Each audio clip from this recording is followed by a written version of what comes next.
Professor Grunsplatter's Spookatorium. I am your curator, Professor Gruntsplatter. Beyond these doors crouch the wonders, horrors, and wry smiles of an uncanny world. This world. Your world. Should you choose to come inside, the sounds and stories that the shadows tell will be yours to behold. Make no mistake, it is a place of questions, not answers. A place where the tickle in your belly or the twitch in your eye simply mean you're paying attention. But then if you weren't curious, you wouldn't be here. There will be no refunds once you enter. Thank you for your attention, and the brave ones, come with me.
Greetings, welcome to episode 64 of Professor Gruntsplatter's Spookatorium. I am your humble host.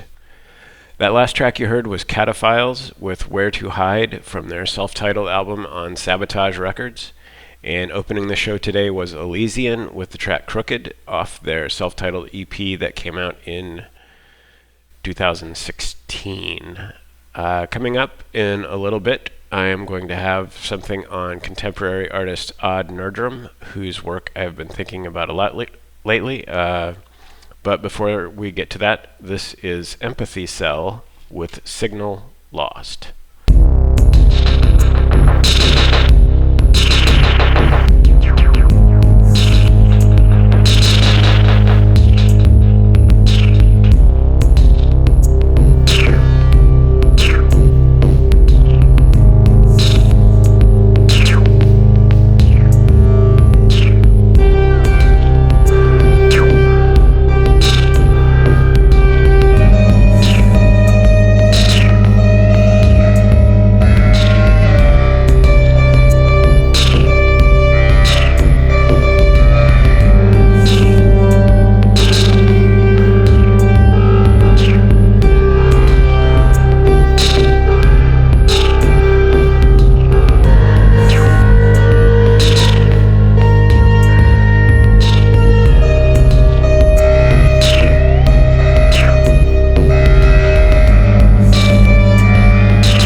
That was Orphx with Terminal Posture, and that is the original longer version that came from the Final Moments split with Ed Nill from 1997.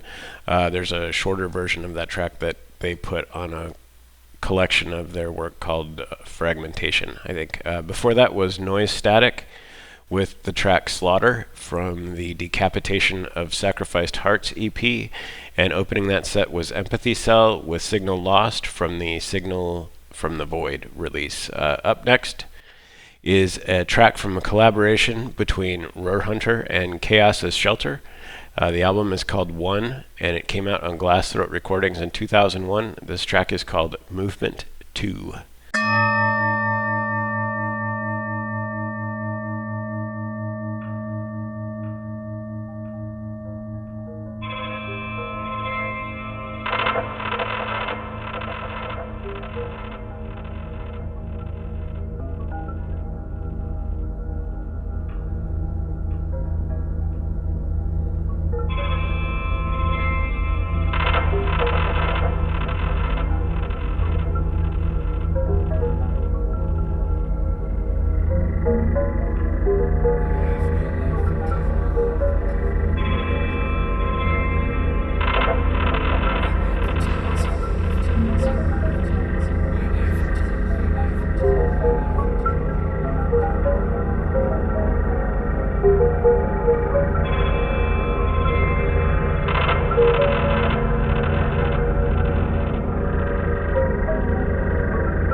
That was Cloverleaf with Carcinoma Penumbra. Before that was the Phonometrician with Death Rides a Pale Horse Part 1 from the Kaste Bodhar album on Lost Tribe. And opening the set was a collaboration between Ruhr Hunter and Chaos's Shelter with Movement 2. Scratching for ways to define the ineffable, humanity's fever to understand the other finds voice through its artistry.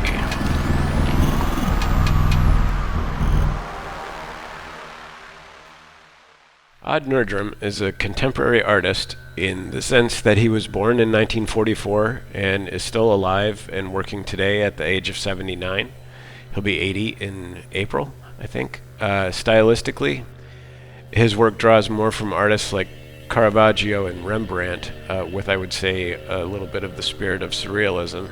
The result is these classically rendered pieces that feel like the prophecy of a desolate future more than a remembrance of things past. Nerdrum was born in Sweden, but he worked in Norway for ages, and I actually thought he was Norwegian before I started researching this. Something else that surprised me was his early education was at a Rudolf Steiner school instead of a traditional public school. If you don't know who Rudolf Steiner is, he was the founder of an esoteric philosophy called Anthroposophy.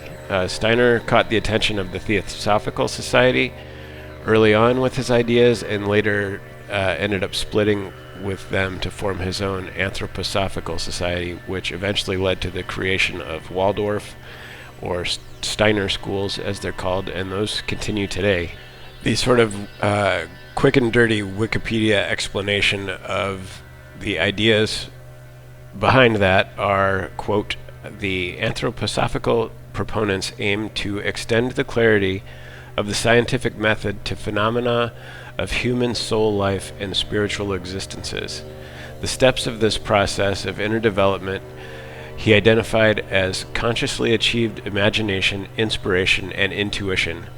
Steiner believed results from this form of spiritual research should be expressed in a way that could be understood and evaluated on the same basis as the results of natural science.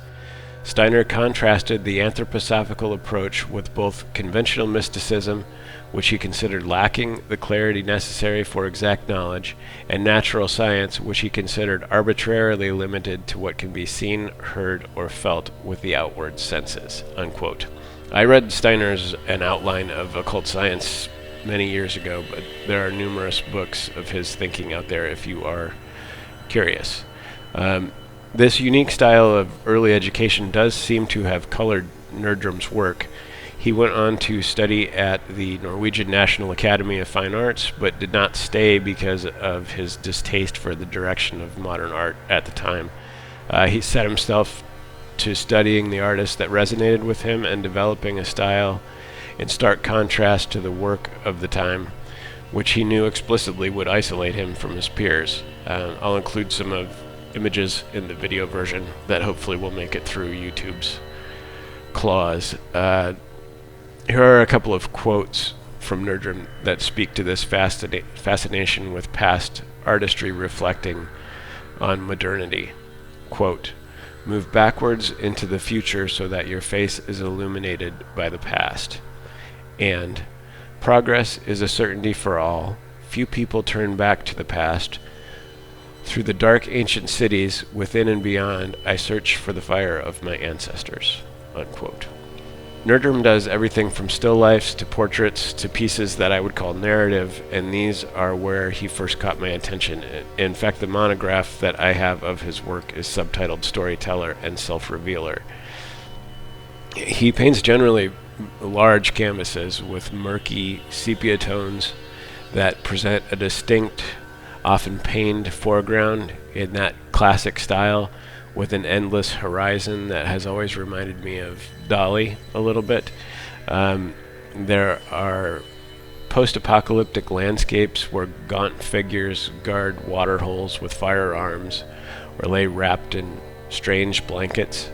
There are images of conflict and mourning and cruelty set in the dusky hours of the day, rendered exquisitely, to which he says, "Light is good for the body, darkness is good for thought, dusk is where they meet."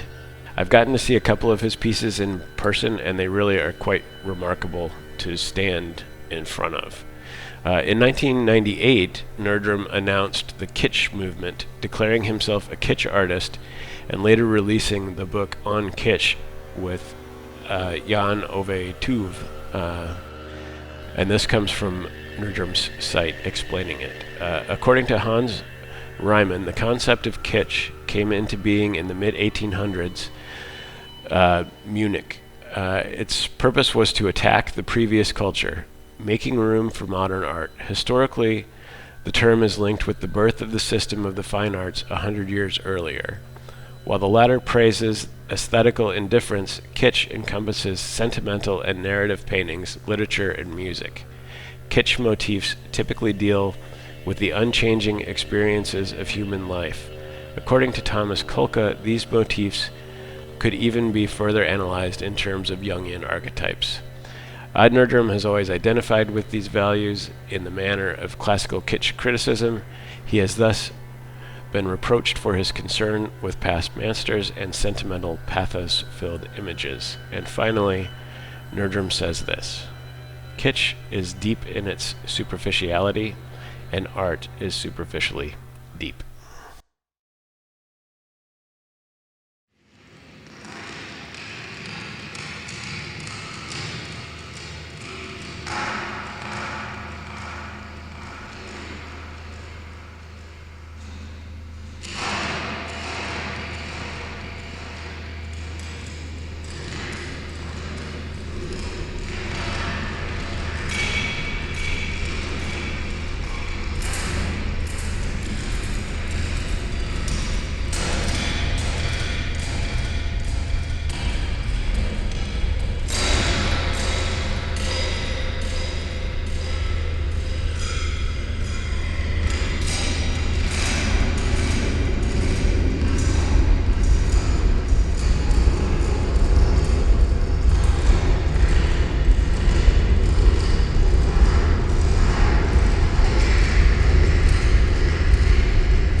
exists to showcase music and ideas. I am not an expert at anything, and I have no agenda beyond fostering curiosity. The show is not monetized on any platform. It's available on iTunes, Stitcher, Google Podcasts, Spotify, and others.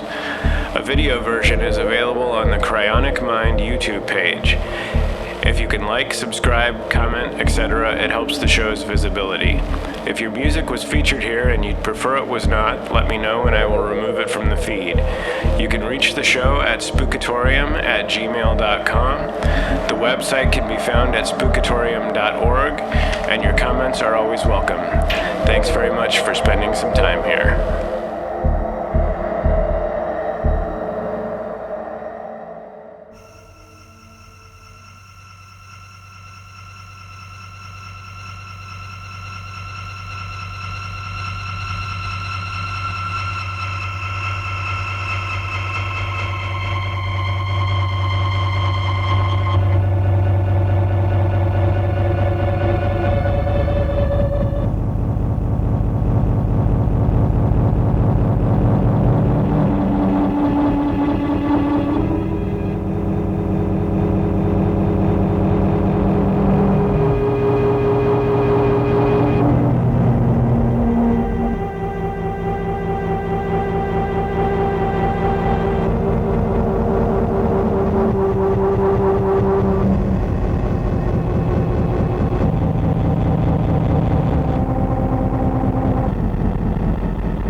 That was Vitriol with the track Interiora, and that was a side project of J.C. Green from Godflesh that came out in 2001 on Neurat Recordings.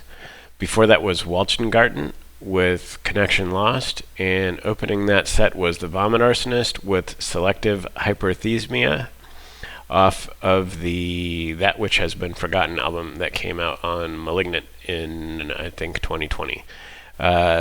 That is going to do it for this episode. Thanks, as always, for tuning in. I certainly appreciate it. To turn out the lights this week, I am going to enlist the help of Deceased. This is Into the Bizarre. I thought I was going mad, but worse now. I think the hideous things I'm seeing are not imaginary.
Trip, return.